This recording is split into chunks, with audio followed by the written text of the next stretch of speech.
நண்பர்கள் அனைவருக்கும் வணக்கம். Welcome to UPSC Tamil. UPSC civil service preliminary தேர்வு 2024ஆம் ஆண்டுக்கான பிரிலிமினரி எக்ஸாம் வந்து வரப்போகுது. நோட்டிஃபிகேஷனுக்கு இன்னமே வந்து பார்த்தீங்கன்னா ஒரு 60 நாட்கள் தான் இருக்குது. இன்னும் ஒரு 60 டேஸில் நோட்டிஃபிகேஷன் அப்படின்றது வந்துடும். அதாவது இந்த எக்ஸாமுக்கு அப்ளை பண்ணி முடிஞ்சு அங்கிட்டு ஒரு 2 மாதங்களில் நமக்கு எக்ஸாம் வந்து வந்துடும். சரிங்களா? இன்னமே ரொம்ப சொற்ப நாட்கள் தான் இருக்குது இந்த எக்ஸாமுக்கு. இப்போ படிக்க ஆரம்பித்தா கூட இந்த எக்ஸாம் வந்து எப்படி கிளியர் பண்ணுறது, அதாவது இந்த எக்ஸாமுக்கு ஒரு வருடத்துக்கு நம்ம வந்து பார்க்குறப்ப கிட்டத்தட்ட 10 லட்சம் பேர் வந்து அப்ளை பண்ணுறாங்க இல்லைங்களா? ஒரு 10 lakhs மெம்பர்ஸ் வந்து அப்ளை பண்ணுறாங்க. ஆனால் இந்த ப்ரிலிம்ஸ் எக்ஸாம் அப்படின்றது ரொம்ப ரொம்ப முக்கியமான தேர்வு. இந்த எக்ஸாம் பாஸ் பண்ணால் தான் அடுத்த லெவலுக்கே போக முடியும். இப்போ 10 லட்சம் பேர் அப்ளை பண்ணாலும் கூட எத்தனை பேர் பாஸ் பண்ணுறாங்க அப்படின்னு பார்த்தோம்னா ஒரு 10K, ஒரு 10,000 பேர்லேருந்து ஒரு 15,000 பேர் தான் பாஸ் பண்ணுறாங்க இல்லைங்களா? அதாவது நிறைய பேர் ரொம்ப ஆண்டு வந்து படிப்பாங்க. கிட்டத்தட்ட ஒரு 4 வருஷம் 5 வருஷம் கூட படித்து 5 அட்டம்ப்ட் அப்புறம் கூட ஒரு ப்ரிலிம்ஸ் கூட பாஸ் பண்ண மாட்டாங்க. அவங்க வந்து ஒரு சின்ன ஒரு தப்பு வந்து பண்ணுவாங்க. ஸோ அது என்ன அப்படின்றத நம்ம வந்து பார்க்கலாம். அதுக்கடுத்து நம்ம UPSC இந்த ப்ரிலிம்ஸ் எக்ஸாமுக்கான ஆன்லைன் கிளாஸஸ் நம்ம வந்து ஸ்டார்ட் பண்ண போகிறோம். அது என்னென்ன பாடத்துக்கு ஸ்டார்ட் பண்ணுறோம், ரொம்ப ரொம்ப கம்மியான விலைக்கு நம்ம வந்து ஸ்டார்ட் பண்ணுறோம். அதை பற்றி நம்ம கம்ப்ளீட்டாக நம்ம வந்து பார்க்கலாம். நம்ம கிளாஸஸ் பற்றி நம்ம வந்து பார்ப்போம். ஃபஸ்ட்டு இந்த எக்ஸாமுக்கு எப்படி நம்ம அப்ரோச் பண்ணணும் அப்படின்றத பார்த்துட்டு அடுத்து நான் உங்களுக்கு கிளாஸஸ் பற்றி நான் வந்து சொல்கிறேன். ஃபஸ்ட்டு இந்த ப்ரிலிம்ஸ் எக்ஸாம் UPSC சிவில் சர்வீஸோட ப்ரிலிம்ஸ் எக்ஸாமில் அந்த ஜென்ரல் ஸ்டடீஸ், அதாவது இந்த ப்ரிலிம்ஸ் எக்ஸாமில் மொத்தம் 2 பேப்பர் வந்து இருக்கும். ஒன்று வந்து ஜென்ரல் ஸ்டடீஸ் பேப்பர், இன்னொன்று CSAT பேப்பர். சரிங்களா? CSAT அப்படின்றது ஃபுல்லாக மேக்ஸு, ரீசனிங், அதுக்கடுத்து காம்ப்ரஹென்ஷன் வந்து வரும். CSAT பற்றி நம்ம அடுத்து வந்து பார்க்கலாம். CSAT அப்படின்றது ஜஸ்ட்டு குவாலிஃபைங் பேப்பர் தான். இதில் நீங்கள் 33% மார்க் எடுத்து நீங்கள் பாஸ் பண்ணிட்டீங்கன்னா போதும், CSAT நீங்கள் பாஸ் பண்ணிடலாம். சரிங்களா? அப்போ CSATல வாங்குற மார்க்கு கணக்கில் எடுத்துக்க மாட்டாங்க. இந்த ஜென்ரல் ஸ்டடீஸில் நீங்கள் கட் ஆஃப்குள்ளே வந்தால் மட்டும்தான், அதாவது இந்த ப்ரிலிம்ஸ் எக்ஸாம் அப்படின்றது பாஸ் பண்ண முடியும். அப்போ அந்த ஜென்ரல் ஸ்டடீஸ்க்கான டாபிக்ஸ் பற்றி நம்ம வந்து பார்க்கலாம். சரிங்களா? அந்த ஜென்ரல் ஸ்டடீஸில் என்னென்ன தலைப்புகள்லேருந்து கேள்விகள் கேட்பாங்க அப்படின்னு பார்த்தோம்னா, இங்கே கொடுத்துருக்கக்கூடிய நமக்கு இந்தியன் ஹிஸ்ட்ரி, அதுக்கடுத்து இந்தியன் நேஷனல் மூமெண்ட், இதுலேருந்து கேள்வி கேட்பாங்க. இந்திய வரலாறு, இந்திய தேசிய இயக்கத்துலேருந்து கேள்வி கேட்பாங்க. அதுக்கடுத்து ஜாகிரஃபிலேருந்து நமக்கு கேள்வி கேட்பாங்க. இந்தியன் ஜாகிரஃபி, வேர்ல்டு ஜாகிரஃபிலேருந்து கொஸ்டின்ஸ் வரும். அதுக்கடுத்து இந்தியன் பாலிட்டி, இந்திய அரசியலமைப்பு, கவர்னன்ஸ்லேருந்து நம்ம கேள்வி கேட்பாங்க. அதுக்கடுத்து இந்தியன் எக்கானமி, இந்திய பொருளாதாரத்துலேருந்து கேள்வி கேட்பாங்க. அதுக்கடுத்து சுற்றுச்சூழல், சூழலியல், உயிர் பன்முகத்தன்மைன்னு சொல்லக்கூடிய இந்த என்விரான்மெண்ட், எக்காலஜி, பயோடைவர்சிட்டி, இதுலேருந்து கேள்வி கேட்பாங்க. அதுக்கடுத்து ஜென்ரல் சயின்ஸ்னு சொல்லக்கூடிய பொது அறிவியல், இதில் வந்து நமக்கு கேள்வி கேட்பாங்க. சரிங்களா? இங்கே கொடுத்துருக்கக்கூடிய இந்த 6 பாடத்துலேருந்து மட்டும்தான் நமக்கு UPSC சிவில் சர்வீஸ் தேர்வில் ப்ரிலிம்ஸ் எக்ஸாமில் GS பேப்பரில் நமக்கு கேள்வி கேட்பாங்க. இந்த 6 பாடங்களில் இருந்து மட்டும்தான் நமக்கு எத்தனை கேள்வி கேட்பாங்க, கிட்டத்தட்ட 100 கேள்வி அப்படின்றது கேட்பாங்க. இது கூட சேர்ந்து பார்த்தோம்னா நமக்கு கரண்ட் அஃபேர்ஸ் அப்படின்றது வரும். கரண்ட் அஃபேர்ஸ் அப்படின்றதும் இந்த பாடங்கள் சேர்ந்த, இந்த பாடங்களை சார்ந்த நடப்பு நிகழ்வுகள் அப்படின்றது தான் கேட்பாங்க. ஓகேங்களா? அப்போ இந்த 6 பாடங்கள் நம்ம படிக்கிற மாதிரி இருக்கும். இந்த 6 பாடங்கள்லேருந்து நமக்கு 100 கேள்விகள் அப்படின்றது கேட்பாங்க. ஓகே, இந்த 6 பாடங்கள்லேருந்து 100 கேள்வி கேட்பாங்க. ஒவ்வொரு பாடத்திலிருந்தும் எத்தனை கேள்வி கேட்பாங்க அப்படின்றத நம்ம வந்து பார்ப்போம். சரிங்களா? இப்போ ஹிஸ்ட்ரியிலேருந்து எத்தனை கேள்விகள் கேட்க வாய்ப்பு இருக்குது, ஜாகிரஃபிலேருந்து எத்தனை கேள்விகள் கேட்க வாய்ப்பு இருக்குது இந்த பாடத்தில், அதுக்கடுத்து பாலிட்டிலேருந்து எத்தனை கேள்விகள் கேட்க வாய்ப்பு இருக்குது அப்படின்றத நம்ம வந்து பார்க்கலாம். இங்கே கொடுத்துருக்கக்கூடிய இந்த அனாலிசிஸ் வந்து பார்த்திங்கன்னா 2023ஆம் ஆண்டு நடந்த UPSC சிவில் சர்வீஸ் தேர்வோட ப்ரிலிம்ஸ் எக்ஸாமோட கொஸ்டின். சரிங்களா? ப்ரிலிம்ஸ் எக்ஸாமில் ஒவ்வொரு பாடத்துலையும் எத்தனை கேள்விகள் கேட்டிருக்காங்க அப்படின்றத நம்ம வந்து பார்க்கலாம். ஃபஸ்ட்டு வந்து ஜாகிரஃபி, இந்த பாடத்துலேருந்து 16 கேள்வி கேட்டிருக்காங்க. பாலிட்டி, இந்த பாடத்துலேருந்து ஒரு 15 கேள்வி கேட்டிருக்காங்க. ஹிஸ்ட்ரி, இந்த பாடத்துலேருந்து ஒரு 14 கேள்வி வந்து கேட்டிருக்காங்க. அதுக்கடுத்து எக்கனாமிக்ஸ், இந்த பாடத்துலேருந்து ஒரு 14 கேள்வி கேட்டிருக்காங்க. என்விரான்மெண்ட்லேருந்தும் ஒரு 14 கேள்வி கேட்டிருக்காங்க. ஜென்ரல் சயின்ஸ் அண்ட் டெக்னாலஜி, இதை சார்ந்து ஒரு 12 கேள்வி வந்து கேட்டிருக்காங்க. அதுக்கடுத்து கரண்ட் அஃபேர்ஸு, ஸோ இதில் வந்து இன்னும் ஒரு சில பாடங்கள்லாம் வரும். அதுக்கடுத்து IRலேருந்து கேள்வி கேட்டிருக்காங்க, இன்டர்நேஷனல் ரிலேஷன்ஸ்லேருந்து கேள்வி கேட்டிருக்காங்க. இந்த மாதிரி ஒரு 15 கேள்வி கேட்டிருக்காங்க. அப்போ கோர் சப்ஜெக்ட்னு சொல்லக்கூடிய இந்த பாடத்திலேருந்து இந்தந்த கேள்விகள் கேட்டிருக்காங்க. சரிங்களா? இதெல்லாம் நான் ஏன் இப்போ சொல்கிறேன் அப்படின்றத நான் லாஸ்ட்டாக வந்து சொல்கிறேன். அதுக்கடுத்து இப்போ ஒவ்வொரு பாடத்திலேருந்து நமக்கு இத்தனை கேள்விகள் கேட்டிருக்காங்க அப்படின்றது நமக்கு வந்து தெரியுது. ஓகே, இப்போ நம்ம கட் ஆஃப் எவ்வளோ இருக்குன்னு பார்ப்போம். சரிங்களா? இப்போ 2023ஆம் ஆண்டுக்கு இன்னும் கட் ஆஃப்னு சொல்லலை. அதனால 2022ஆம் ஆண்டுக்கு எவ்வளோ கட் ஆஃப் இருக்குது, முதல்ல ப்ரிலிம்ஸ் எக்ஸாம் பாஸ் பண்ணணும்னா நம்ம எத்தனை மார்க் எடுக்கணும் அப்படின்றத நம்ம வந்து பார்க்கலாம். 200க்கு, அதாவது மொத்தம் வந்து 200 மார்க்ஸுக்கு ஒவ்வொரு கேட்டகரியில் இருக்கவங்களும் எத்தனை மார்க் எடுக்கணும் அப்படின்றத நம்ம வந்து பார்ப்போம். ஃபஸ்ட்டு வந்து ஜென்ரல் கேட்டகரி, நீங்கள் வந்து பொது பிரிவில் இருக்கீங்க அப்படின்னா 88.22 அப்படின்ற மதிப்பெண் நீங்கள் வந்து வாங்கணும். சரிங்களா? அதாவது பொது பிரிவில் இருக்கவங்க 200க்கு 88.22 அப்படின்ற மார்க் வந்து வாங்கணும். அதுக்கடுத்து பார்த்தோம்னா EWS, எக்கனாமிக்கலி வீக்கர் செக்ஷனில் இருக்கவங்க 82.83 அப்படின்றத 200க்கு வந்து வாங்கணும். OBCயில் இருக்கவங்க 200 மார்க்குக்கு 87.54 அப்படின்றது வாங்கணும். SC பிரிவில் இருக்கவங்க 200 மதிப்பெண்களுக்கு 74.08 அப்படின்றது வாங்கணும். எஸ்டி கேட்டகரியில் இருக்கவங்க 200க்கு 69.35 அப்படின்றது வாங்கணும். அதுக்கடுத்து பிடபிள்யூபிடி அப்படின்றது மாற்றுத்திறனாளிகளுக்கான மதிப்பெண்கள். இது வந்து பார்த்தீங்கன்னா பிடபிள்யூபிடியில் வந்து மொத்தம் 4 கேட்டகரி இருக்கும். அதாவது மாற்றுத்திறனாளிகளுக்கு ஆர்த்தோ, அதுக்கடுத்து லோ விஷன், அதுக்கடுத்து ஹியரிங் இம்பேர்ட்னு சொல்லி இந்த பிரிவுகள் இருக்கும். ஸோ இதுக்குமே வந்து இந்த மார்க் வந்து இருக்குது. ஓகேங்களா? ஸோ இப்போ மொத்தம் வந்து 200 மார்க்குக்கு பாதிக்கும் கம்மியாக எடுத்தாவே இந்த எக்ஸாம் வந்து கிளியர் பண்ணிடலாம். மொத்தம் வந்து 200 மார்க்ஸ் இருக்குது. டோட்டல் வந்து 200 மார்க்ஸுக்கு. அப்போ வந்து ஜென்ரல் கேட்டகரியில் இருக்கவங்கள எத்தனை மார்க் எடுத்தால் போதும்? 88.22 மதிப்பெண்கள் எடுத்தாவே போதும். சரிங்களா? இப்போ இது மார்க் அடிப்படையில் நம்ம வந்து பார்த்தோம். இப்போ கொஸ்டின்ஸ் அடிப்படையில் நம்ம வந்து பார்க்கலாம். சரிங்களா? அப்போ 88 மார்க் வாங்கணும்னா நம்ம எத்தனை கொஸ்டின்ஸ் போடணும் அப்படின்றத நம்ம வந்து பார்க்கலாம்.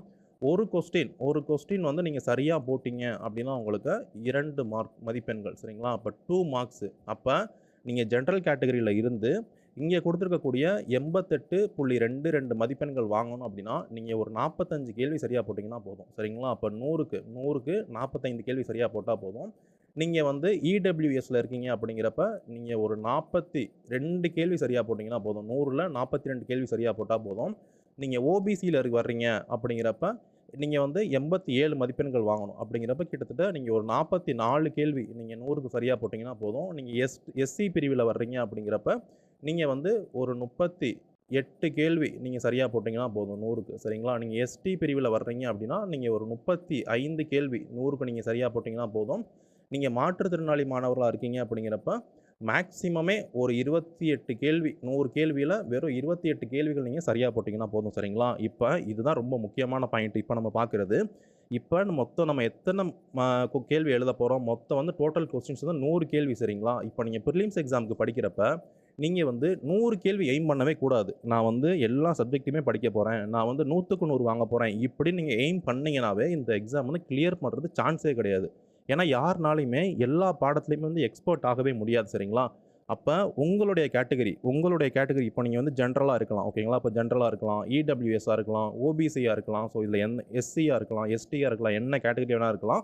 ஸோ உங்கள் கேட்டகரிக்கு எவ்வளோ கேள்விகள் நீங்கள் போடணும் அப்படின்றத பாருங்கள். அப்போ நீங்கள் ஜென்ரல் கேட்டகரியாக இருக்கீங்க அப்படிங்கிறப்ப உங்களுடைய எய்ம் வந்து ஒரு 45 கொஸ்டின்ஸ் வந்து கட் ஆஃப் இருக்கா? அப்போ நீங்கள் 45 கேள்வி தான் 45 கேள்வி போட்டு பாஸ் பண்ணியிருக்காங்க. 100க்கு 45 கேள்வி போட்டால் நீங்கள் பாஸ் பண்ணிடலாம்னு சொல்கிறாங்க. அப்போனா நீங்கள் ஒரு 50 கேள்வி நீங்கள் எய்ம் வச்சிங்கன்னா போதும். நீங்கள் வந்து ஒரு ஜெனரல் கேட்டகரியில் இருக்கீங்க அப்படிங்கிறப்ப நீங்கள் 50 கொஸ்டின்ஸ் எய்ம் வைங்க.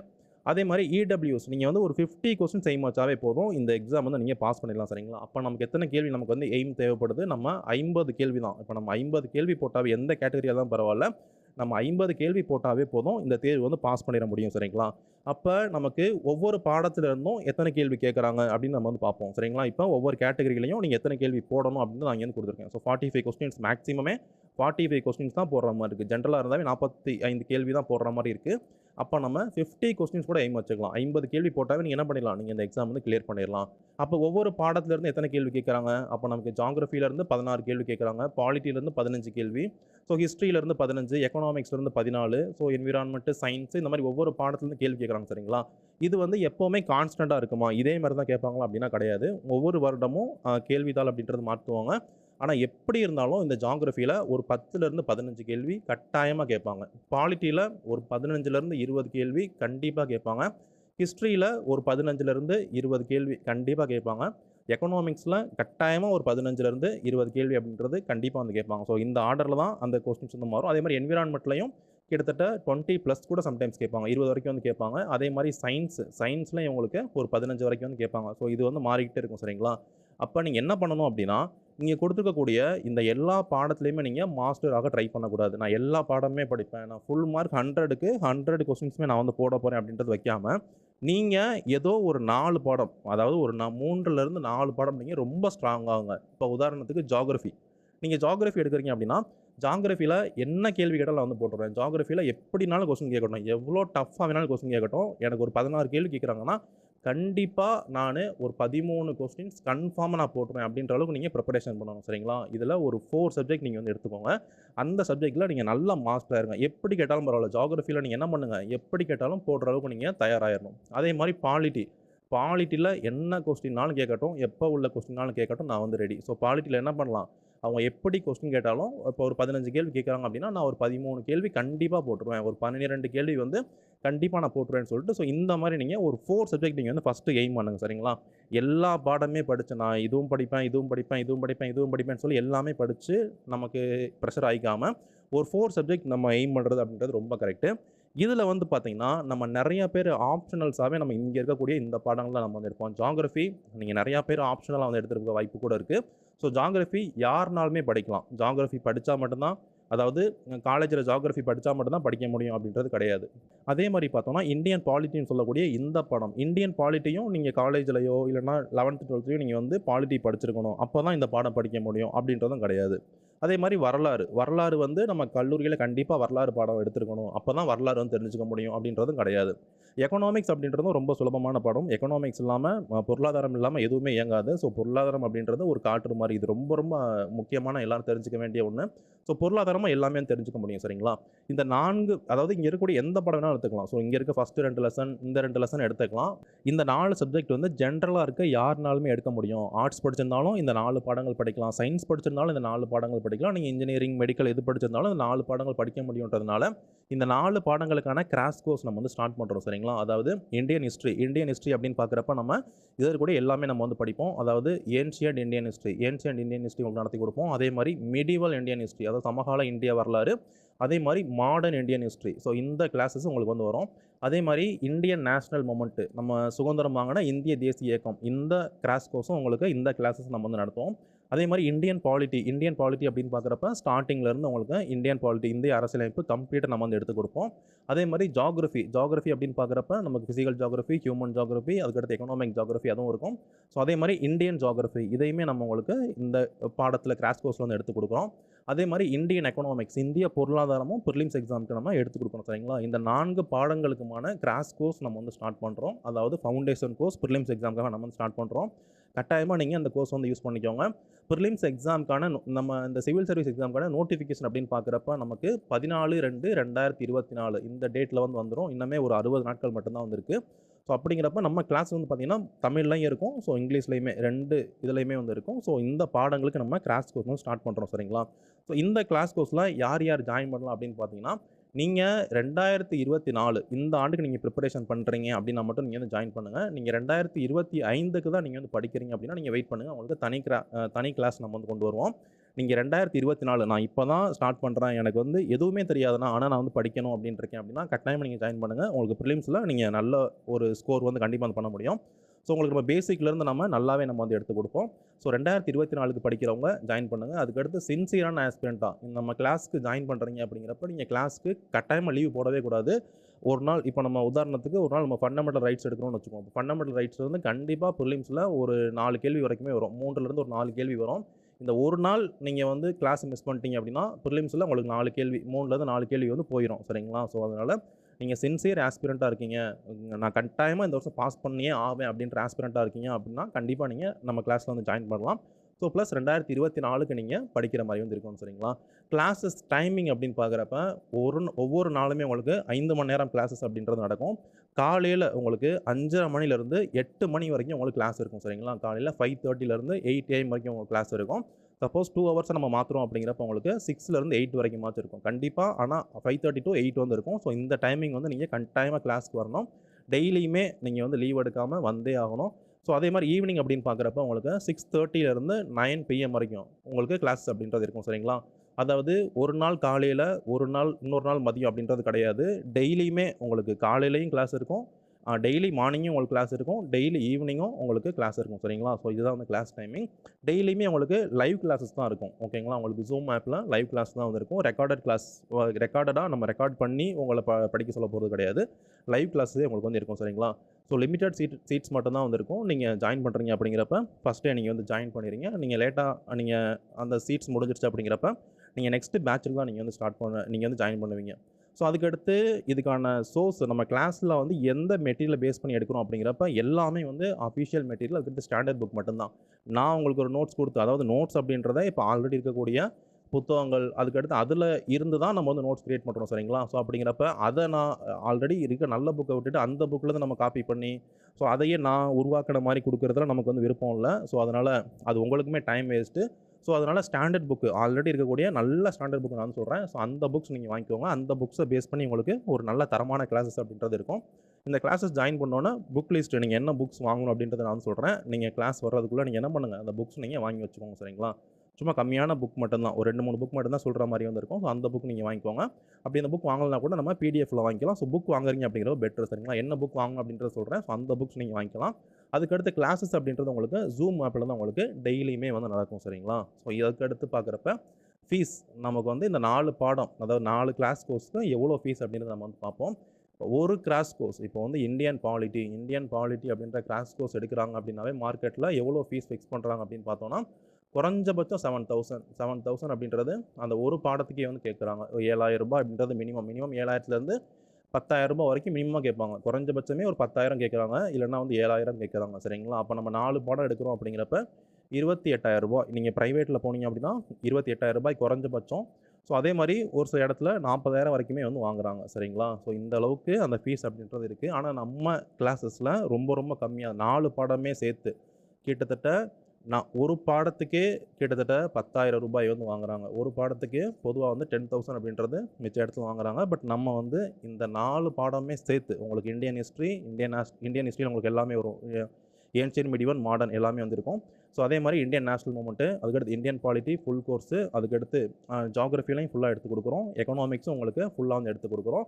இந்த 4 பாடங்களுக்கான கிராஷ் கோர்ஸை சேர்த்து உங்களுக்கு 9,999 தான் நம்ம வந்து ஃபிக்ஸ் பண்ணியிருக்கோம். ரூ. 9,999 நம்ம வந்து ஃபிக்ஸ் பண்ணியிருக்கோம். இது ரொம்ப கம்மி ரேட்டு.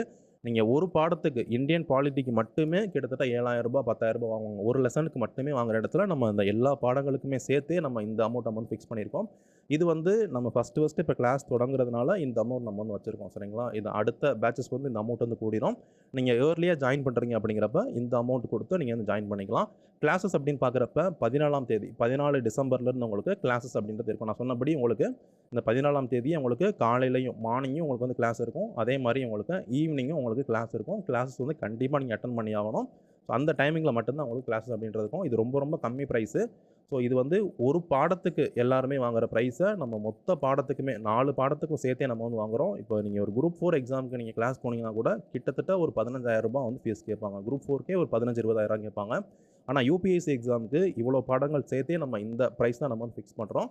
ஸோ நீங்கள் இந்த இதை வந்து நீங்கள் கண்டிப்பாக யூஸ் பண்ணிக்கோங்க. கண்டிப்பாக உங்களுக்கு இந்த எக்ஸாம் கிளியர் பண்ணுறதுக்கு ரொம்ப இது பயனுள்ளதாக வந்து இருக்கும். ஸோ இதில் அடிப்படையிலேருந்து இந்த பாடங்கள்லாம் வந்து நிறையா பேர் நம்ம ஓனாக படிக்க நம்ம இத்தனை வருஷமாக நம்ம கைட் பண்ணிக்கிட்டே இருக்கோம். இருந்தாலுமே கூட நிறையா பேர் ஸ்ட்ரகிள் படுறாங்க. எங்கே தொடங்குறதுன்னு தெரியலாம், எப்படி படிக்கிறதுன்னு தெரியல. இப்போ ஜியாகிரஃபிலாம் வந்து பார்த்தீங்கன்னா ரொம்ப கடினமாக இருக்குது. அது ஒரு புத்தகமே எங்களால் முடிக்க முடியல, பல மாதம் ஆகி அப்படின்னு சொல்கிறாங்க. பட் நம்ம கிளாஸஸ் உங்களுக்கு ரொம்ப வந்து ஹெல்ப் பண்ணோம். ரொம்ப பேசிக்லேருந்து நம்ம உங்களுக்கு வந்து நம்ம அட்வான்ஸ் வரைக்கும் நம்ம வந்து டீச் பண்ணுவோம். கட்டாயமாக அதை யூஸ் பண்ணிக்கோங்க.